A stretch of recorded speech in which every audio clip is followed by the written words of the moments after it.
ಪ್ರಾಯಶಃ ತುಂಬ ಮನಸ್ಸಿಗೆ ನೆಮ್ಮದಿ ಮತ್ತು ಸಂತೋಷ ಕೊಟ್ಟಂಥ ಒಂದು ಚುನಾವಣಾ ಪ್ರಚಾರ ಅಂತ ನಾನು ಭಾವಿಸ್ತಾ ಇದ್ದೇನೆ.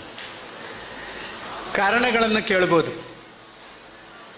ಪ್ರಾಯಶಃ ಶ್ರೀನಿವಾಸ್ ಪೂಜಾರಿ ಅವರು ಹಿಂದೆ ಅಭ್ಯರ್ಥಿ ಆಗುವಂಥ ಸಂದರ್ಭದಿಂದ ಹಿಡಿದು ಇವತ್ತಿನವರೆಗೆ ಲೋಕಲ್ ಬಾಡೀಸ್ ಚುನಾವಣೆ ಅಂದರೆ ಭಾರತೀಯ ಜನತಾ ಪಾರ್ಟಿಯ ಒಬ್ಬ ಪಕ್ಷದ ನಿಷ್ಠಾವಂತ ಕಾರ್ಯಕರ್ತನಿಗೆ ಸಿಗುವಂಥ ಒಂದು ಅವಕಾಶ ಅಂತ ಹೇಳಿ ಸಾಬೀತು ಮಾಡಿದಂಥ ಕೀರ್ತಿ ಅದು ಉಡುಪಿ ಮತ್ತು ದಕ್ಷಿಣ ಕನ್ನಡ ಜಿಲ್ಲೆಗಿದೆ. ಪ್ರತಿಯೊಂದು ಭಾಗದಲ್ಲಿ ನೀವು ನೋಡಿ, ಯಾವುದೇ ಜಾತಿ ಮತ ಇದನ್ನು ಎಲ್ಲವನ್ನ ಮೀರಿ ನಿಂತು ಪಕ್ಷಕ್ಕೆ ಯಾರು ಪ್ರಾಮಾಣಿಕವಾಗಿ ಕೆಲಸ ಮಾಡ್ತಾನೋ, ಪಕ್ಷದ ವಿಚಾರಕ್ಕೆ ಬದ್ಧತೆಯನ್ನು ತೋರಿಸಿ ಜನಸೇವೆ ಅದು ರಾಜಕಾರಣದಲ್ಲಿರುವಂಥ ಒಂದು ಕ್ಷೇತ್ರ ಅಂತ ಹೇಳುವಂಥದ್ದನ್ನು ತಿಳ್ಕೊಂಡು ಮಾಡಿದಾರ ಅಂತ ಅವರಿಗೆ ಅವಕಾಶ ಕೊಟ್ಟಿದ್ದೇವೆ. ನಾನು ಅಧ್ಯಕ್ಷನಾಗಿದ್ದೆ. ಶ್ರೀನಿವಾಸ್ ಪೂಜಾರಿ ಅವರಿಗೆ ನಾವು ಅಭ್ಯರ್ಥಿ ಮಾಡಬೇಕು ಅಂತ ನಿಶ್ಚಯ ಮಾಡಿದೆವು. ವಿಜಯೇಂದ್ರರೇ, 2 ಜಿಲ್ಲೆಯವರು.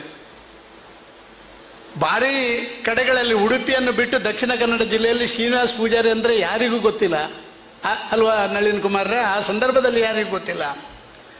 ಶ್ರೀನಿವಾಸ್ ಪೂಜಾರಿಗಳಿಗೂ ಡಾಕ್ಟರ್ VS ಆಚಾರ್ಯರು, ಸೋಮಶೇಖರ ಭಟ್ರು ನಾವೆಲ್ಲ ನಿಶ್ಚಯ ಮಾಡಿದ ಮೇಲೆ ಶ್ರೀನಿವಾಸ್ ಪೂಜಾರಿಗೆ ನಾನು ಫೋನ್ ಮಾಡಿದರೆ ಯಡಿಯೂರಪ್ಪರು ಹೇಳಿದರು, ಫೋನ್ ಮಾಡಿ ಶ್ರೀನಿವಾಸ್ ಪೂಜಾರಿಗೆ ಮಾತಾಡು, ನಾಳೆ ಬರಕ್ಕೆ ಹೇಳು ಅಂತೇಳಿ. ಶ್ರೀನಿವಾಸ್ ಪೂಜಾರಿ ಹೇಳ್ತಾರೆ, ಏನು ಸರ್ ನಾನು MLC ಅಭ್ಯರ್ಥಿನಾ? ನನ್ನಲ್ಲಿ 2 ಪ್ಯಾಂಟು 2 ಶರ್ಟು ಇಲ್ಲ ಸರ್, ಹೇಗೆ ಬರಲಿ ನಾಳೆ ಅಂತ ಹೇಳುವಂಥ ಮಾತನ್ನ ಇದೇ ಶ್ರೀನಿವಾಸ್ ಪೂಜಾರಿ ಹೇಳಿದ್ರು. ಅಂತ ಪಕ್ಷದ ನಿಷ್ಠಾವಂತ ಕಾರ್ಯಕರ್ತರನ್ನು ಗುರುಸಿದಂಥ ಕೀರ್ತಿ ಅದು ಭಾರತೀಯ ಜನತಾ ಪಾರ್ಟಿಗೆ ಮಾತ್ರ ಅಂತ ಹೇಳಲಿಕ್ಕೆ ನಾನು ಇಚ್ಛೆ ಪಡ್ತಾ ಇದ್ದೇನೆ. ಆ ಶ್ರೀನಿವಾಸ್ ಪೂಜಾರಿ ಬೆಳೆದು ಬೆಳೆದು ಬೆಳೆದು ಎಲ್ಲಿ ಹಳ್ಳಿಯಿಂದ ಡಿಲ್ಲಿಗೆ ಹೋಗುವಂಥ ಕೆಲಸ ಆಯಿತು. ಪಂಚಾಯತ್ ರಾಜ್ಯ ವಿಚಾರದಲ್ಲಿ ಅದ್ಭುತವಾದಂಥ ವಿಚಾರಗಳನ್ನು ಪ್ರಸ್ತಾಪ ಮಾಡುವಂಥ ಒಂದು ವಿಚಾರಗಳಲ್ಲಿ ನಿಸ್ಸೀಮರಾದಂಥ ಸಂಗತಿಗಳನ್ನು ನಾವು ಕಂಡಿದ್ದೇವೆ.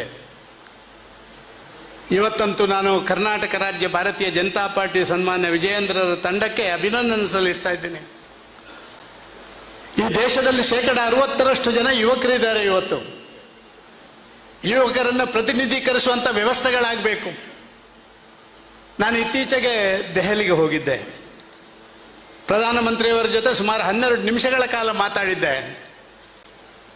ಕರ್ನಾಟಕ ರಾಜ್ಯದ ಭಾರತೀಯ ಜನತಾ ಪಾರ್ಟಿಯ ವಿಚಾರ ಕೂಡ ಅವರಲ್ಲಿ ಪ್ರಸ್ತಾಪಗಳನ್ನು ಮಾಡ್ತಾ ಇದ್ದಾಗ ಪ್ರಧಾನಮಂತ್ರಿ ಹೇಳಿದರು, ವಿಜಯೇಂದ್ರ ಒಬ್ಬ ಯುವಕನನ್ನು ನಾವು ಅಧ್ಯಕ್ಷನ ಮಾಡಿದ್ದೇವೆ, ಹೇಗೆ ಅನಿಸ್ತದೆ ನಿಮಗೆ ಅಂತ ಹೇಳುವಂಥ ಮಾತನ್ನು ಕೇಳಿದರು. ಮತ್ತು ಮುಂದುವರೆಸಿ ಅವರು ಮಾತನ್ನು ಹೇಳಿದರು, ಈ ದೇಶದಲ್ಲಿ ಹೆಚ್ಚಿನ ಜಾಗಗಳನ್ನು ನಾವು ಯುವಕರಿಗೆ ಮೀಸಲಾಗಿರಬೇಕು, ನಿಮ್ಮಂಥ ಹಿರಿಯರು ಮಾರ್ಗದರ್ಶನ ಮಾಡುವಂಥ ಕೆಲಸ ಕಾರ್ಯಗಳನ್ನು ಮಾಡಿದಾಗ ಮಾತ್ರ ಆ ಸಮಗ್ರ ರಾಷ್ಟ್ರವನ್ನು ಕಟ್ಟಲಿಕ್ಕೆ ಸಾಧ್ಯ ಆಗುತ್ತೆ. ತುಂಬ ಕೆಲಸಗಳಿದೆ. ನಾನು ಹೇಳಿದೆ, ನನಗೇನು ಕೆಲಸ ಇಲ್ಲ ಸರ್ ಈಗ ಅಂತ ಹೇಳಿ. ಹಾಗೆ ಪ್ರಧಾನಮಂತ್ರಿ ಹೇಳಿದರು, ದೇಶ ಕಟ್ಟುವ ಕೆಲಸ ಉಂಟು ಸದಾನಂದ ಗೌಡ್ರೆ, ನಿಮಗೆ ಅದನ್ನು ನಾವು ಕೊನೆವರೆಗೆ ತಗೊಂಡೋಗ್ಬೇಕು ಅಂತ ಹೇಳುವಂಥದ್ದು. ನನಗೆ ಸಂತೋಷ ಆಗ್ತದೆ. ಇವತ್ತು ನಾನು ಕಿಶೋರ್ನ ಬಗ್ಗೆ ಹೇಳಿದ್ರೆ ತಪ್ಪಾಗ್ಲಿಕ್ಕಿಲ್ಲ, ಅದನ್ನು ಹೇಳಬೇಕು. ಯಾಕೆ ಅಂತ ಹೇಳಿದ್ರೆ ಆ ವಿಚಾರವನ್ನು ಹೇಳಿದರೆ ಒಂದಷ್ಟು ಕಾಂಗ್ರೆಸ್ಸಿಗರು ಕೂಡ ನಮಗೆ ಆಶೀರ್ವಾದ ಮಾಡ್ತಾರೆ ಅಂತ ನಾನು ಭಾವಿಸ್ತಾ ಇದ್ದೇನೆ. ಕಿಶೋರ್ನ ಅಪ್ಪ ರಾಮಣ್ಣ ಭಂಡಾರಿ ಅಂತ ಹೇಳುವಂಥವರು ನಮ್ಮ ಪುತ್ತೂರು ವಿಧಾನಸಭಾ ಕ್ಷೇತ್ರದ ಕೊನೆಯ ಗ್ರಾಮ ಸರ್ವೆ ಗ್ರಾಮದವರು. ಇಲ್ಲಿ ಅಪ್ಪಯ್ಯ ಮಣಿಯಾಣಿ ಇದ್ದಾರೆ, ಇಲ್ಲಿ ಚಂದ್ರಣ್ಣ ಇದ್ದಾರೆ. ಆ ಸರ್ವೆ ಗ್ರಾಮದಲ್ಲಿ ಆಗ ಕಾಂಗ್ರೆಸ್ಸಿನ ಅತ್ಯಂತ ಭದ್ರಕೋಟೆ, ನಮಗೆ 30, 40 ಓಟು 50 ಓಟುಗಳು ಸಿಕ್ಕುವಂಥ ಗ್ರಾಮ. ವಿಶೇಷವಾಗಿ ರಾಮಣ್ಣ ಭಂಡಾರಿಯವರು ಅಂದಿನ ಕಾಲದಲ್ಲಿ ಇಲ್ಲಿ ಜನಸಂಘದ ನೇತಾರರಾಗಿದ್ದರು. ಒಂದು ಸಣ್ಣ ಮನೆ, ಇವರ ಚಿಕ್ಕಪ್ಪ ಎಂತ ಅವರ ಹೆಸರು ಸದಾಶಿವ ಭಂಡಾರಿ. ಇವತ್ತು ಕೂಡ ಒಂದು ಸಣ್ಣ ಬಾರ್ಬರ್ ಶಾಪ್ ಇಟ್ಕೊಂಡು ಅವರು ಜನಸೇವೆ ಮಾಡುವಂಥ ಕೆಲಸ ಕಾರ್ಯಗಳನ್ನು ಮಾಡ್ತಾರೆ. ಆದರೆ ಪಕ್ಷಕ್ಕೆ ಅವರ ಬದ್ಧತೆ ಅಂತ ಹೇಳಿದ್ರೆ, ಜನಸಂಘ ಅಂತ ಹೇಳಿದ್ರೆ, ಅಪ್ಪಟ ಜನಸಂಘದಲ್ಲಿ ಯಾರಾದರೂ ಇದ್ರೆ ಅದು ರಾಮಣ್ಣ ಭಂಡಾರಿಯವರ ಕುಟುಂಬ ಆಗಿತ್ತು. ಅಂದಿನ ಕಾಲದಲ್ಲಿ ರಾಮಣ್ಣ ಭಂಡಾರಿಯವರ ಕುಟುಂಬ ಆಗಿತ್ತು. ವಿನಯ್ ಕುಮಾರ್ ಸೊರಕೆಯವರ ಮನೆ ಇವರ ಪಕ್ಕದಲ್ಲಿ, ಭೂಗತದವರ ಮುತ್ತಪ್ರಯ್ಯವರ ಮನೆ ಇನ್ನೊಂದು ಪಕ್ಕದ ಗ್ರಾಮದಲ್ಲಿ. ಅವರೆಲ್ಲ ಕಾಂಗ್ರೆಸ್ನವರು. ಗೂಂಡಾಗಿರಿಯಲ್ಲೇ ಚುನಾವಣೆ ನಡೆಸುವಂತ ಕೆಲಸ ಪುತ್ತೂರಿನಲ್ಲಿ ನಡೀತಾ ಇತ್ತು. ಪುತ್ತೂರಿನಲ್ಲಿ ಸಾಧಾರಣವಾಗಿ ಒಬ್ಬ ಸಾಮಾನ್ಯ ರೈತ ಅಡಿಕೆ ತಗೊಂಡು ಹೋದ್ರೆ ಅಂಗಡಿಯಿಂದ ಕೆಳಗಿಳಿದ್ರೆ ಅವನಿಗೆ ಕತ್ತಿದಣ್ಣೆ ತೋರಿಸಿ ಅವನ ದುಡ್ಡನ್ನು ವಸೂಲು ಮಾಡುವಂಥ ಕಾಲಘಟ್ಟದಲ್ಲಿ ಚುನಾವಣೆ ನಡೆಸುವಂಥ ಕಾರ್ಯಕ್ಷೇತ್ರ ಪುತ್ತೂರಾಗಿತ್ತು. ಇಂಥ ಕಾಲಘಟ್ಟದಲ್ಲಿ ರಾಮಣ್ಣ ಭಂಡಾರಿ ಅಂತ ಮನೆಯವರು ಅವರನ್ನು ಮನೆಯಿಂದ ಹೊರಗೆ ಬಿಡ್ತಿರಲಿಲ್ಲ, ಬೂತಲ್ಲಿ ಕೂತ್ಕೊಳ್ಳಿಕ್ಕೆ ಬಿಡ್ತಿರಲಿಲ್ಲ. ಆದ್ರೂ ಕೂಡ ಜನಸಂಘ ಅಂದ್ರೆ ಜನಸಂಘ, ನಾವು ಸತ್ರು ಜನಸಂಘದಲ್ಲೇ ಇದ್ರೂ ಜನಸಂಘದಲ್ಲೇ ಅಂತ ಹೇಳಿದಂಥ ಕುಟುಂಬ ಅದು ರಾಮಣ್ಣ ಭಂಡಾರಿ ಅವರ ಕುಟುಂಬ. ಅವರ ಸುಪುತ್ರ ಇವರು. ಇವರ ಚಿಕ್ಕಪ್ಪ ನಮ್ಮ ಸರ್ವೆ ಗ್ರಾಮದ ಅಧ್ಯಕ್ಷರು. ನಮಗೆ ಇವರ ಮನೆ ಪಕ್ಷದ ಕಚೇರಿ. ಅಲ್ಲಿ ಸೇರುವಂಥ ಜನಗಳೇ 10, 15, 20 ಜನ ಭಾರತೀಯ ಜನತಾ ಪಾರ್ಟಿ ಅಥವಾ ಜನಸಂಘಕ್ಕೆ ಸೇರುವಂಥವ್ರು. ನಾವು ಅವರನ್ನು ಒಟ್ಟಿಗೆ ಇಟ್ಕೊಂಡು ಮಾಡ್ತಾ ಕೆಲಸ ಮಾಡಿದ್ದಾರೆ. ಪ್ರಾಯಶಃ ಮಟ್ಟಂದೂರು ಸಂಜೀವರು ನಮ್ಮ ಹಿಂದಿನ ಶಾಸಕರು ಆ ಭಾಗದಲ್ಲಿದ್ದವರು ಕೂಡ ಇವರ ವಿಚಾರಗಳನ್ನೆಲ್ಲ ತಿಳ್ಕೊಂಡು ಬಂದವರು. ನನಗೆ ಇವತ್ತು ಖುಷಿ ಆಗ್ತಾ ಇರುವಂಥದ್ದು, ಅಂಥ ಜನಸಂಘಕ್ಕೆ ಕಮಿಟ್ ಆಗಿ ದೇಶ ಪ್ರಥಮ ಅಂತ ಹೇಳುವಂಥ ವಿಚಾರಕ್ಕೆ ಬದ್ಧರಾಗಿ ತನ್ನ ಸರ್ವಸ್ವವನ್ನು ಒಂದು ಪಕ್ಷಕ್ಕೆ ಮುಡಿಪಾಗಿತ್ತಂತ ಒಂದು ಕುಟುಂಬದ ಕೂಸು ಇವತ್ತು ಭಾರತೀಯ ಜನತಾ ಪಾರ್ಟಿ ಅಭ್ಯರ್ಥಿ ಆಗಿದಾರಲ್ಲ, ಇದು ಸಂತೋಷ. ವಿಜಯೇಂದ್ರರೇ, ಇದಕ್ಕಾಗಿ ನಿಮಗೆ ಅಭಿನಂದನೆಗಳು. ನಿಜ, ದಕ್ಷಿಣ ಕನ್ನಡ ಜಿಲ್ಲೆಯಲ್ಲಿ ಬೇರೆ ಬೇರೆ ಕಮ್ಯುನಿಟಿಯವರು ಮೆಜಾರಿಟಿಯಲ್ಲಿ ಇರುವಂಥದ್ದನ್ನು ನಾವು ಕಂಡಿದ್ದೇವೆ. ಆದರೆ ಒಂದು ಸಣ್ಣ ಕಮ್ಯುನಿಟಿಯನ್ನು ಗುರುತಿಸಿ ಭಾರತೀಯ ಜನತಾ ಪಾರ್ಟಿ ಅಂತ ಹೇಳಿದ್ರೆ ಎಲ್ಲರನ್ನ ಒಟ್ಟಿಗೆ ತಗೊಂಡು ಹೋಗುವಂತ ಒಂದು ಪಕ್ಷ ಭಾರತೀಯ ಜನತಾ ಪಾರ್ಟಿ. ಯಾವುದೋ ಒಂದು ಜಾತಿಗೆ, ಯಾವುದೋ ಒಂದು ರೀತಿಯಲ್ಲಿ ಒಂದು ದೊಡ್ಡ ಸಮುದಾಯಕ್ಕೆ ಮಾತ್ರ ಸೀಮಿತ ಅಲ್ಲ. ಈ ದೇಶದಲ್ಲಿರುವಂಥ ಪ್ರತಿಯೊಬ್ಬ ದೇಶಪ್ರೇಮಿ ಸಾಮಾನ್ಯ ವ್ಯಕ್ತಿ ಕೂಡ ಅವ ಭಾರತೀಯ ಜನತಾ ಪಾರ್ಟಿ ಅವ ಅಂತ ಹೇಳಿ ತೋರಿಸಿಕೊಡುವಂಥ ಕೆಲಸ ಮಾಡಿದೆ. ಅದಕ್ಕಾಗಿ ಇವತ್ತು ಖುಷಿ ಆಗ್ತಾ ಇದೆ. ಪ್ರಾಯಶಃ ಆ ರಾಮಣ್ಣ ಭಂಡಾರಿಯವರು ಇವತ್ತಿಲ್ಲ, ಅವರಿದ್ದರು ಇವತ್ತು ಸಂತೋಷ ಪಡ್ತಾ ಇದ್ರು. ಇತ್ತೀಚೆಗೆ ಅವರು ನಿಧನ ಹೊಂದಿದ್ರು. ಇಂಥ ಒಬ್ಬ ಹುಡುಗ ವಿಧಾನ ಪರಿಷತ್ತಿಗೆ ಹೋಗಿ ಆ ವಿಧಾನಸೌಧದಲ್ಲಿ ಯಾರಾದರೂ ಪಾಕಿಸ್ತಾನಕ್ಕೆ ಅಂತ ಜೈ ಅಂತ ಹೇಳಿದ್ರೆ ಅವರ ಮಂಡೆ ಖಂಡಿತ ಹೊಡಿತಾರೆ. ಇವರು ಅವನನ್ನು ಸುಮ್ಮನೆ ಬಿಡುವುದಿಲ್ಲ ವಿಧಾನಸಭೆಯಿಂದ ಇಳಿಸ್ಲಿಕ್ಕೆ ಅಂತ ನಾನು ತಿಳ್ಕೊಳ್ತಾ ಇದ್ದೇನೆ. ಆ ರೀತಿ ಬಂದದ್ದಲ್ವಪ್ಪ ಅಣ್ಣ, ಆ ರೀತಿಯ ವ್ಯಾವಹಾರಿಕ ವ್ಯವಸ್ಥೆಯಿಂದ ಬಂದವರು.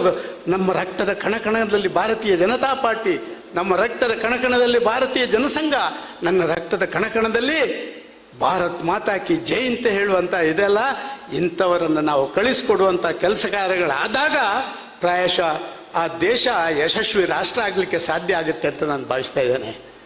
ನಾನು ರಾಜ್ಯದ ರಾಜಕಾರಣ, ದೇಶದ ರಾಜಕಾರಣ ಮಾತಾಡಲಿಕ್ಕೆ ಹೋಗ್ತಾ ಇಲ್ಲ. ಕರ್ನಾಟಕ ರಾಜ್ಯದಲ್ಲಿ ಕಳೆದ 75 ವರ್ಷದಲ್ಲಿ ಆದಂಥ ಆಡಳಿತ ವ್ಯವಸ್ಥೆಯಲ್ಲಿ ಅತ್ಯಂತ ಕೆಳಮಟ್ಟದ ರಾಜನೀತಿ ಯಾರಾದರೂ ತೋರಿಸ್ಕಿದ್ರೆ ಅದು ಇವತ್ತು ಸಿದ್ದರಾಮಯ್ಯರ ಸರ್ಕಾರ ಅಂತ ಹೇಳುವಂತ ನಾವು ಕಂಡಿದ್ದೇವೆ.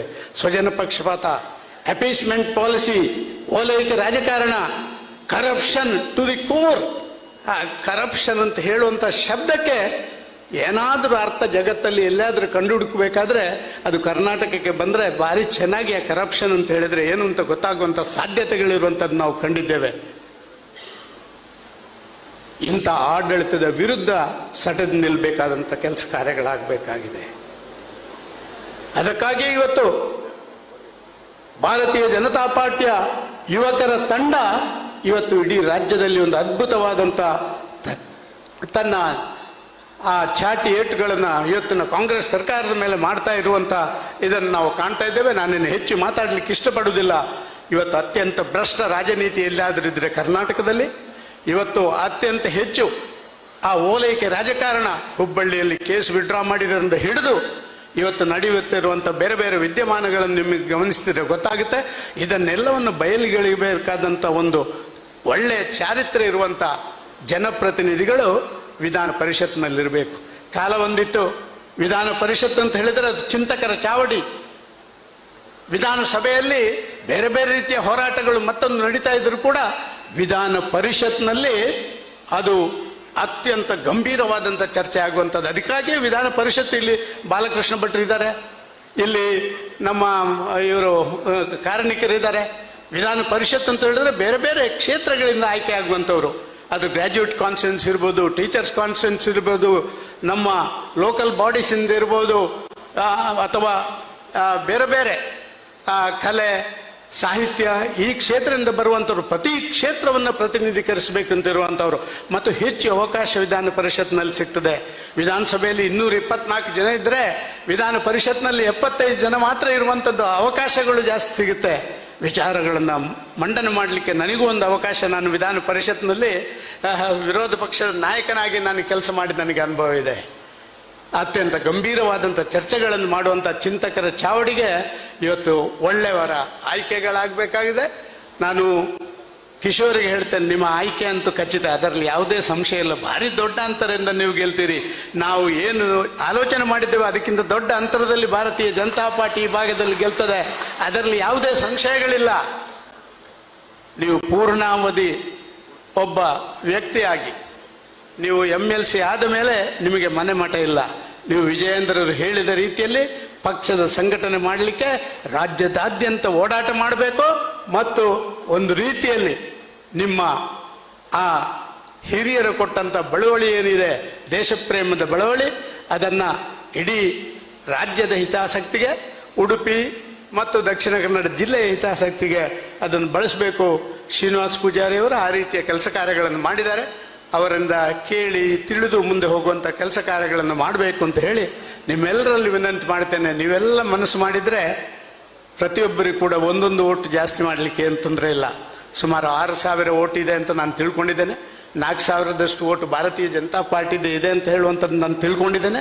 ಅದನ್ನು 5,000ಕ್ಕೆ ಏರಿಸಬೇಕು. ಕಾಂಗ್ರೆಸ್ಸಿಗೆ ದೊಡ್ಡ ಹೊಡೆತವನ್ನು ಕೊಡುವಂಥ ಒಂದು ಕೆಲಸ ಈ ಭಾಗದಿಂದ ಆಗಬೇಕು ಅಂತ ಹೇಳುವಂಥ ವಿನಂತಿಯನ್ನು ಮಾತ್ರ ತಮ್ಮಲ್ಲಿ ಮಾಡಿಕೊಂಡು, ಅದಕ್ಕಾಗಿಯೇ ಇವತ್ತು ವಿಶೇಷವಾಗಿ ನಾನು ಬರಲೇಬೇಕು ಅಂತ ಹೇಳುವಂಥ ದೃಷ್ಟಿಕೋನದಿಂದ ಬಂದಿದ್ದೇನೆ. ಇಂಥ ಒಂದು ರಾಜನೀತಿ ಭಾರತೀಯ ಜನತಾ ಪಾರ್ಟಿಯಲ್ಲಿ ಮುಂದುವರಿಸಬೇಕು. ವಿಧಾನ ಪರಿಷತ್ತು ಅದು ರಿಹ್ಯಾಬಿಲಿಟೇಷನ್ ಸೆಂಟರ್ ಆಗಬಾರ್ದು. ಅತೃಪ್ತ ರಾಜಕಾರಣಿಗಳನ್ನು ಸಮಾಧಾನ ಮಾಡಲಿಕ್ಕೆ ಬೇಕಾದಂಥ ಒಂದು ಜಾಗ ವಿಧಾನ ಪರಿಷತ್ ಆಗಬಾರ್ದು.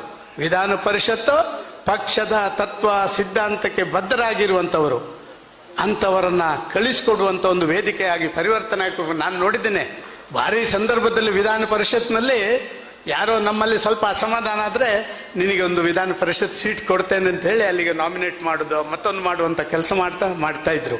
ಆದರೆ ಈಗ ಬದಲಾದಂಥ ರಾಜನೀತಿಯಲ್ಲಿ ವಿಧಾನ ಪರಿಷತ್ತು ಯಾವುದೇ ಅತೃಪ್ತ ರಾಜಕಾರಣಿಗಳ ರಿಹ್ಯಾಬಿಲಿಟೇಷನ್ ಸೆಂಟರ್ ಆಗದೆ ಪ್ರಾಮಾಣಿಕ ರಾಜಕಾರಣಿಗಳ ಒಂದು ಜಾಗವಾಗಿ ಅದು ಪರಿವರ್ತನೆ ಆಗಬೇಕು ಅಂತ ಹೇಳುವಂಥ ವಿನಂತಿಯನ್ನು ಮಾಡಿ ಕಿಶೋರಿಗೆ ಮತ್ತೊಮ್ಮೆ ಶುಭ ಹಾರೈಕೆಯನ್ನು ಮಾಡಿ ನಿಮಗೆಲ್ಲ ತಲೆ ತಗ್ಗಿಸಿ ನನ್ನ ಮಾತು ನಿಲ್ಲಿಸ್ತಾನೆ.